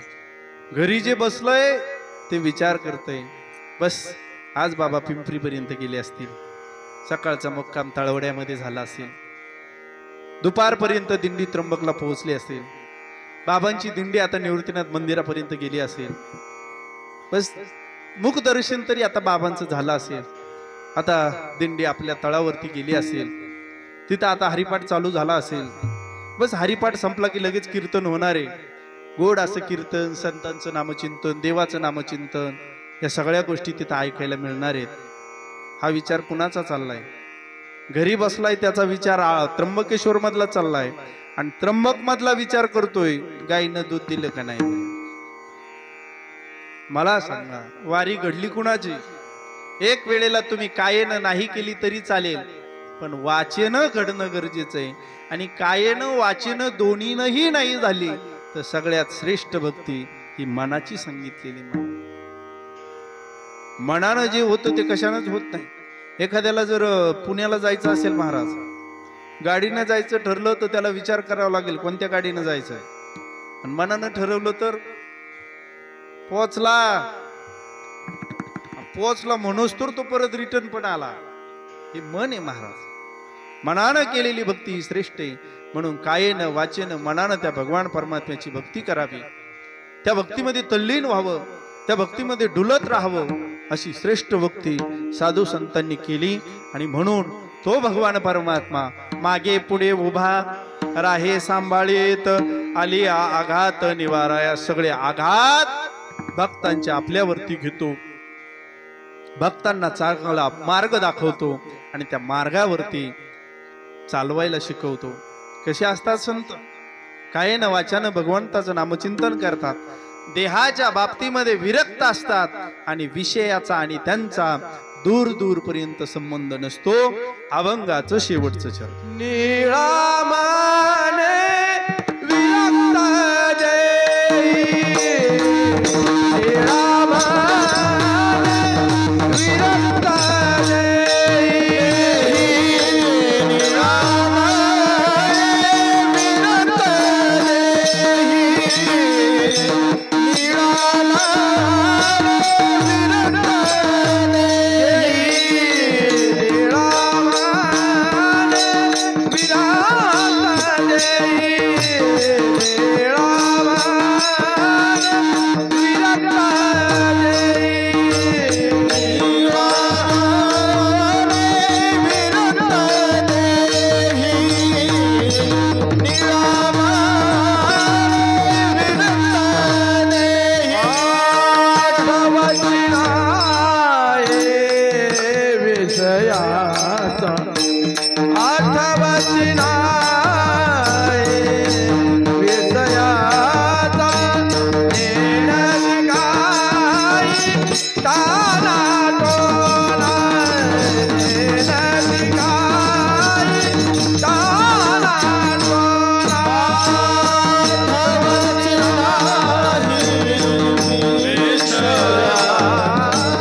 विषयाचा हे संतांचं जीवन आहे म्हणायचं. आणि खऱ्या अर्थानं या अभंगाचा संपूर्ण भाव हा पूर्णानंद बाबांच्या जीवन चरित्राशी मिळता जुळता आहे. म्हणून या अभंग घेण्याचा निर्णय गाडीमधून येता येता घेतला.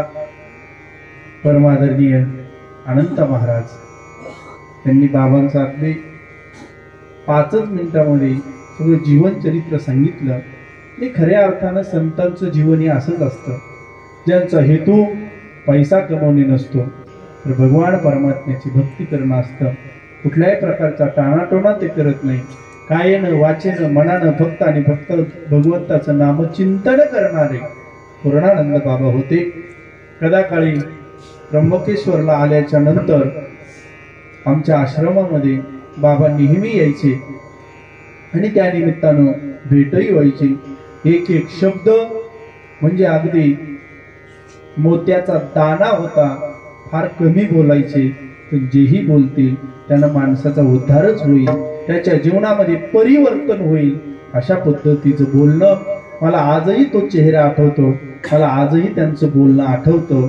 मी आमचे ते चंदर काका म्हणून आमच्या शेजारी राहतात, त्यांना नेहमी विचारायचो की काका, आता अनंता भाऊंचा तोपर्यंत माझा परिचय नव्हता, मी विचारायचो काका ही बाबा कुठली, ते कुठून आली. त्यावेळेला ते सांगायचे हे आमच्या परिसराचं वैभव.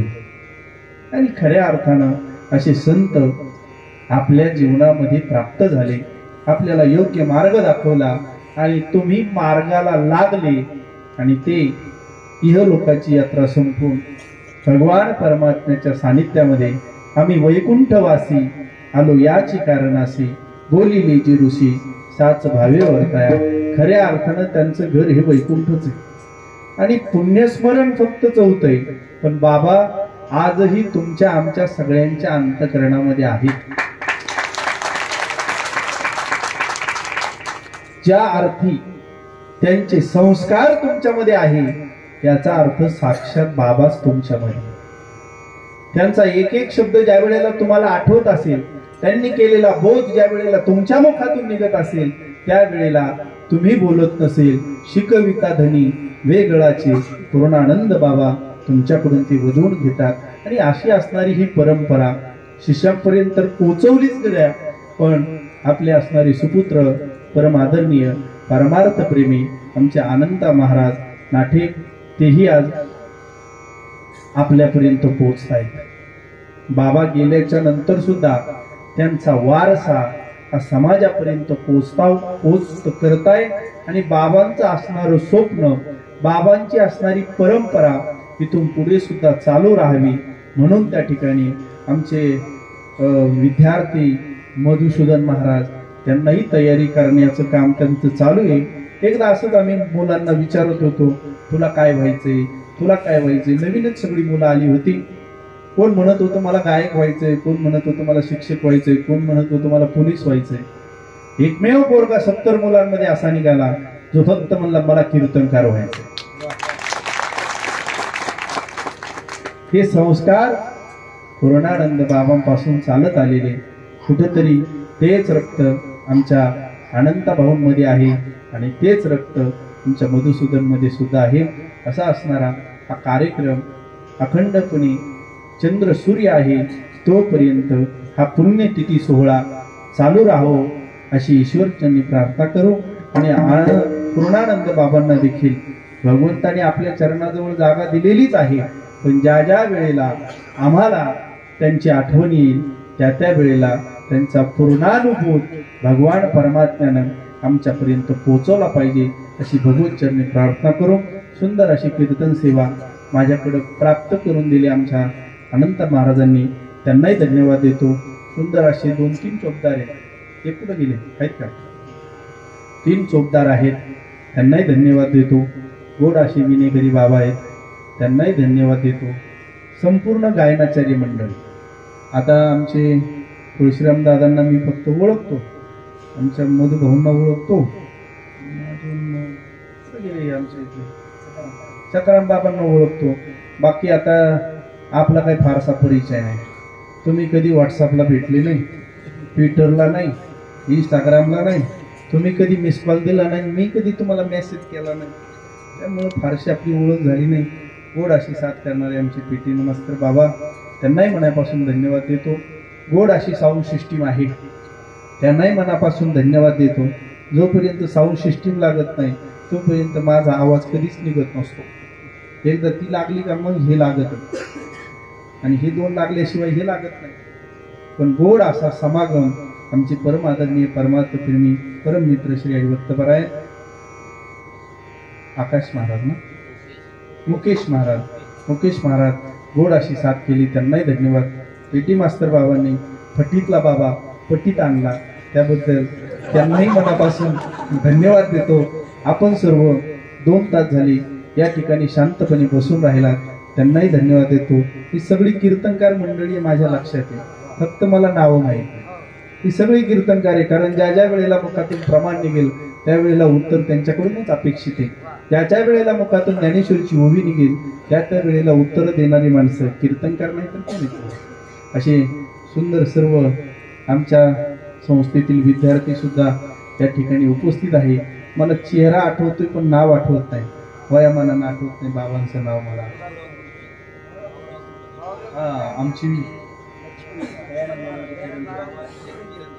दयानंद बाबांचे चिरंजीव सुद्धा लक्ष्मण बाबा या ठिकाणी आहेत. आमचे श्री हरिभक्तपरायण भाऊराव गुरुजी आमची भेट झालेली आहे, तेही या ठिकाणी उपस्थित आहेत. सगळेच आता एवढ्यांचं नाव घ्यायचं म्हणलं परत काकडा करावा लागला. त्यापेक्षा सगळ्यांच्या चरणावरती नतमस्तक होतो. संस्थेतील आमच्या सर्व विद्यार्थी आज खऱ्या अर्थानं माझ्या 7 वर्षातलं पहिलं असं कीर्तन आहे का सगळी सुरगाण्याची गँग मी आज आणलेली. आणि गोड असं शिक्षण आपल्या परिसरातील मुलं घेतात. ज्या ज्या वेळेला आपल्या परिसरामध्ये येतील त्या त्या वेळेला त्यांना संधी उपलब्ध करून द्या, जेणेकरून आमचं नाही तर निश्चितपणे तुमचं नाव पुढे घेतील आणि पूर्णानंद बाबांचा जो वारसा आहे तो अखंडपणे पुढे चालत राहो अशी ईश्वरचरणी प्रार्थना करून माझ्यासोबत आलेले आमचे श्री हरिभक्तपरायण भागवताचार्य प्रसाद महाराज धुमाळ ते या ठिकाणी उपस्थित आहे. वास्तविक आता आजचं येणं होतच नव्हतं. आमच्या गाडीचा बरोबर 2:45 ऍक्सिडेंट झाला. मला 3 वाजता फोन आला, गाडीचा ऍक्सिडेंट झालाय, तुम्ही दुसरी गाडी नाही. आता एवढ्या ऐन टायमावर दुसरी गाडी मिळणं शक्य नाही. महाराज योगायोगानं आज घरीच होते. महाराजांना म्हणून एक काम करा, आपल्याला आज कीर्तनाला जायचंय आणि तुम्ही आलं पाहिजे गड्या, माझी फार इच्छा आहे तुम्ही माझं कीर्तन ऐकावं. ते म्हणे मी रोजच ऐकतो. म्हणलं रोज जरी ऐकत असली तरी आजच्या दिवस ऐकाच गड्या तुम्ही. म्हणून त्या निमित्तानं खऱ्या अर्थानं महाराजांमुळं तुमचं सगळ्यांचं दर्शन घडलं, त्यामुळं महाराजांनाही धन्यवाद देतो. गोड अशी संस्कृती तुम्ही सर्वजण 2 तास झाले शांत बसले. ज्यांना जायचं होतं त्यांनी लाईटीचा बरोबर फायदा घेतला, ते बिचाऱ्यांनी तुम्हाला जागा करून दिली, त्याबद्दल त्यांचे आभार मानतो. जे आले ते देव, जे घरी झोपले ते महादेव. झालेली सेवा ईश्वरचरणी समर्पित करून याच ठिकाणी थांबू. सगळ्यांनी एकदा वर हात करा बरं. पाहू द्या कोण कोण मिसरी लावतोय, कोण तांबाखू खातोय. निवृत्ती ज्ञानदेव सोपान मुक्ताबाई,